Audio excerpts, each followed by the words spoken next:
అందరికీ ప్రైస్తుల ప్రభును రక్షకుడైన యేసుక్రీస్తు పరిశుద్ధ నామమునకు మహిమ కలుగును గాక.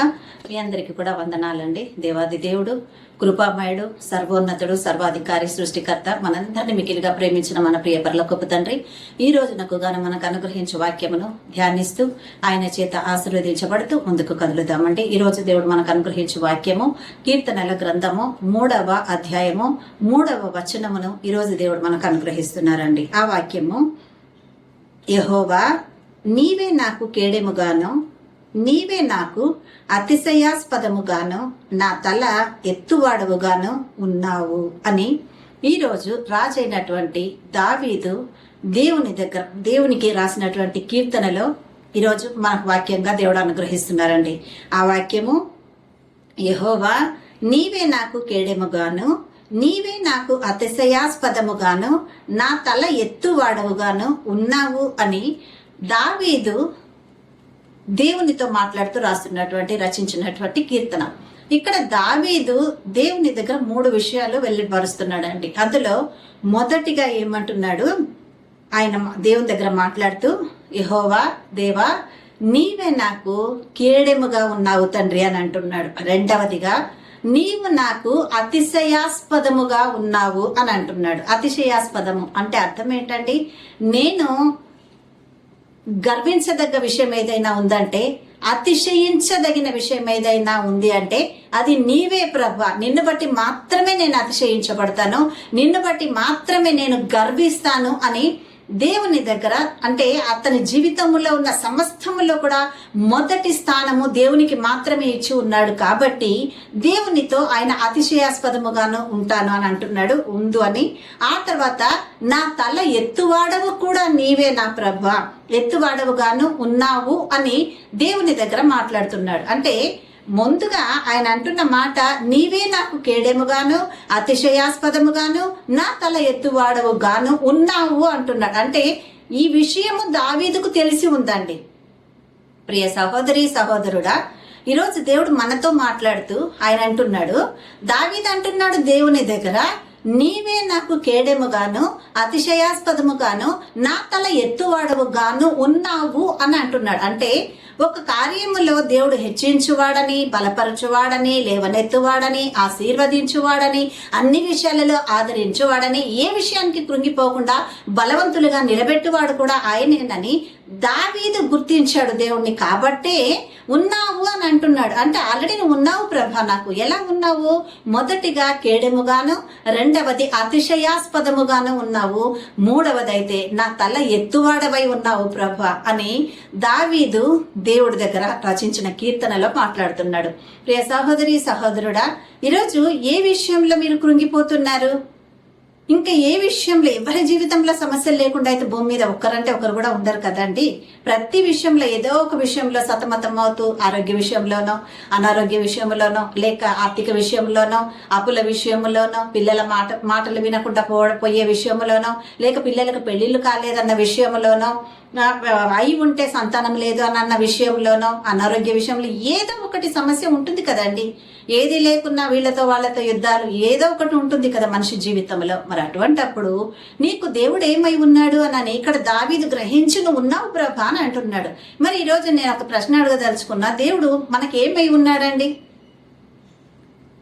దావీదు చెప్పగలిగినట్టు మనం చెప్పగలుగుతున్నామా? దేవా, నీవు నాకు కేడెముగా ఉన్నావు ప్రభా, అందుకే నేను సమస్తాన్ని తట్టుకోగలుగుతున్నానయ్యా. రెండవదిగా, నేను ఈ లోకంలో ఉన్నవన్నీ చూసి అతిశయపడట్లేదు ప్రభా, ఎందుకంటే అవన్నీ నేను ఇక్కడ విడిచిపెట్టి రావాలి. సో నేను వాటిని బట్టి అతిశయపడితే ఈరోజు అతిశయపడ్డదాన్ని బట్టి వచ్చే శిక్ష కూడా ఇక్కడే నేను అనుభవించాలి ప్రభా. కానీ నా అతిశయాస్పదముగా నువ్వున్నావు నా యేసయ్యా.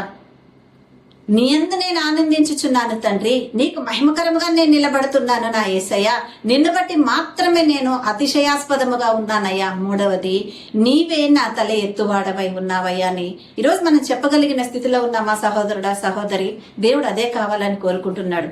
ఆ దావీదుకి ఏముందో ఏమో తనైతే చెప్పాడండి, మాకున్న సమస్యలు ఎలా మాతో చెప్పనివ్వట్లేదు అని. అంటే నేను ఒక మాట అడుగుతాను, ఈరోజు మన జీవితాల్లో ఇంతకుముందు మన పట్ల ఏ కార్యం చేయలేదా అండి దేవుడు?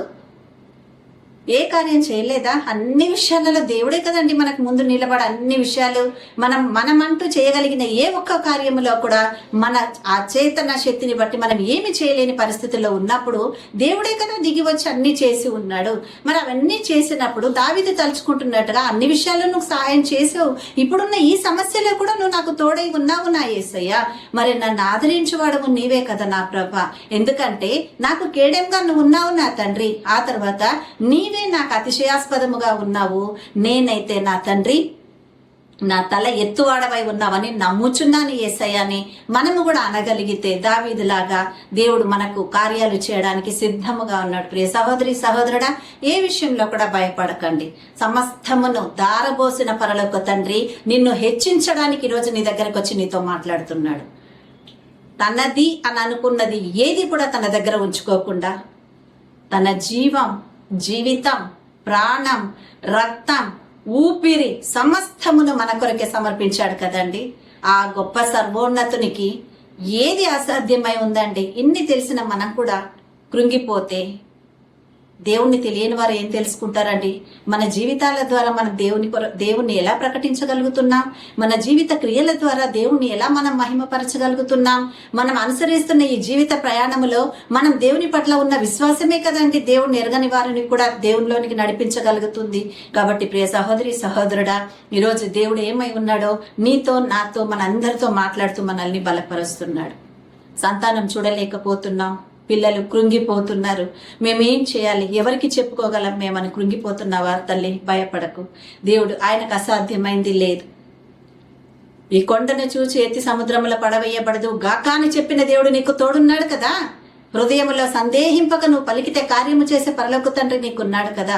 తగిన సమయమందు కార్యం చేస్తాడు. అంతదాకా ఓర్పును సహనమును విడిచిపెట్టక విశ్వాస మార్గంలో నువ్వు ముందుకు కొనసాగినప్పుడు నీకు ఇచ్చిన వాగ్దానాలను కూడా నువ్వు స్వతంత్రించుకోగలవు అని దేవుడు నీతో మాట్లాడుతున్నాడు. కాబట్టి ధైర్యంగా ఆయన ముందు కొనసాగుతూ ఆ సర్వోన్నతిని మహిమపరుద్దాం. ఇటు కృప ఈ వాక్యము ద్వారా దేవుడు మనకందరికీ అనుగ్రహించును గాక.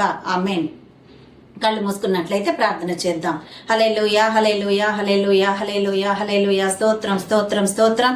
దేవా మీకే వందనాలు, స్తుతులు, స్తోత్రములు చెల్లిస్తున్నాము నా యేసయ్య ప్రభా. మమ్మల్ని ఆదరించి నీ కృపలో బలపరచు ప్రభా. ఇదిగో తండ్రి, కీర్తనల గ్రంథము 3వ అధ్యాయం 3వ వచనములో దావీదు మీ పాద సన్నిధిలో ఎలా ప్రభా మిమ్మల్ని గణపరిచి ఉన్నాడు. ఆ వాక్కు ద్వారా మరొక్కసారి మమ్మల్ని అయ్యా ఇదిగో తండ్రి బలపరచావు నా తండ్రి. అవునయ్యా, మీకే కృతజ్ఞతలు. యెహోవా నా దేవా, ఇదిగో నీవే నాకు కేడెముగా ఉన్నావు, నీవే నాకు అతిశయాస్పదముగాను నా తల ఎత్తువాడవుగాను ఉన్నావు అని అన్నాడయ్యా. ఈరోజు నువ్వు మాతో ఉన్నావు, కానీ నువ్వేం చేయగలవు? అన్ని చేసినా కూడా మా సమస్యలను బట్టి మేము ముందుకొచ్చి నీవు చేసిన కార్యములను బట్టి నిన్ను ఘనపరచలేని స్థితిలో మేము ఉన్నామేమో ప్రభా. ఈరోజు మాతో మాట్లాడి మమ్మల్ని బలపరిచినందుకు మీకే కృతజ్ఞతలు, వందనాలు చెల్లిస్తున్నాము నా యేసయ్య తండ్రి. మీకే స్తోత్రములు, స్తోత్రములు. ఇచ్చిన చక్కటి వాక్యమును బట్టి మీకే కృతజ్ఞత వందనాలు చెల్లిస్తున్నాను ప్రభా. తండ్రి నీకు స్తోత్రములు. దేవాది దేవ రాజకీయ నాయకులను మీ చేతులకు అప్పగిస్తున్నానయ్య. వారికి క్షేమాభివృద్ధిని కలిగి చేయండి. నిస్వార్థముతో దేశ పరిపాలన చేసి జ్ఞానములోనికి నడిపించు నా యేసయ్య తండ్రి. యథార్థత కలిగి పరిపాలించు దేశ నాయకులను ప్రభా అత్యధికముగా మీరు ఆశీర్వదించి శాంతి సమాధానములతో ఆయుష్ ఆరోగ్యములతో నింపమని ప్రార్థిస్తున్నాము మా తండ్రి. నా దేవా నీకు వందనాలు. ప్రపంచ దేశాల మీదికి మీ హస్తంలో నడిపించి శాంతి సమాధానముల చేత నింపమని వేడుకుంటున్నాము తండ్రి. దైవజనులను, సువార్థికులను, సేవకులను మీరు జ్ఞాపకం చేసుకోనండి. వారి పరిచర్యలను మీరు ఆశీర్వదించండి. యథార్థతతో నీ మీద ఆధారపడినటువంటి సేవకులకు పరలోకపు తూములు తెరవమని ప్రార్థిస్తున్నాము దేవా. మీకే వందనాలు, మీకు కృతజ్ఞతలు, స్తోత్రములు చెల్లిస్తున్నాము నా యేసయ్య దేవా. యవ్వన బిడ్డలను జ్ఞాపకం చేసుకుని నీతి మార్గంలో నడిపించండి అయ్యా. అపవాది చేతులలో పడకుండా ప్రభా మిమ్మల్ని అనుసరించే బిడ్డలుగా లేవనెత్తండి అయ్యా. ఎవరికైతే ఇంకా వివాహాలు కాలేదని కృంగిపోతున్నారో ఆ బిడ్డలను లేవనెత్తునా యేసయ్య. వారికి నాయనా వివాహం అన్ని విషయంలోనికి ఘనమైనదని హెబ్రీ పత్రికలో నీవు సెలవిచ్చిన విధముగా ఆ ఘనమైన కార్యము నా బిడ్డల జీవితాలలో జరిగించమని ప్రార్థన చేస్తున్నాము నా యేసయ్య తండ్రి. మీకే వందనాలు తండ్రి. ఏ బిడ్డలకైతే ఇంతదాకా సంతానము లేదని అంగలార్చుచున్నారో గర్భఫలము యెహోవా ఇచ్చు బహుమానమని నీ వాక్యం సెలవిస్తుండగా ఆ బహుమానం అందుకుంటే కృప తల్లిదండ్రులకు దయచేయండి అయ్యా. నీకే వందనాలు, మీకు స్తోత్రములు, స్తుతులు చెల్లిస్తున్నాం. ఈ రోజు ఎంతమంది అయితే జన్మదినాలు జరుపుకుంటున్నారో, ఇంకెంతమంది అయితే ప్రభా అయ్యా ఇదిగో వివాహ దినాలు జరుపుకుంటున్నారో వారిని అందరినీ మీరు ఆశీర్వదించి మీ కృపలో భద్రపరిచి మీరే మహిమ పొందమని మీ హస్తాలకు అప్పగిస్తూ మా ఈ ప్రార్థన అంతా కూడా యేసునామమున మీ ఆశీర్వాదముగా అడిగి పొంది ఉన్నాము మా తండ్రి. ఆమేన్, ఆమేన్, ఆమేన్. హల్లెలూయా. అందరికి ప్రేస్తలాడండి. దేవాది దేవుడికి స్తోత్రం కలుగునుగాక. ఎంతమంది వాక్యం ద్వారా దీవించబడి ఉన్నామని అనుకుంటూ దేవునికి కృతజ్ఞతలు చెల్లిస్తున్న ప్రతి దేవుని బిడ్డలు కూడా ఇంకా అనేకులకు ఈ వాక్యాన్ని పంపించమని కోరుకుంటున్నాను. ముఖ్యంగా ఈ ఛానల్ సబ్స్క్రైబ్ చేసుకొని దేవునికి మహిమకరంగా నిలుద్దాం. ఇటు కృప దేవుడు అనుగ్రహించునుగాక. అందరికీ ప్రేస్తలాడు.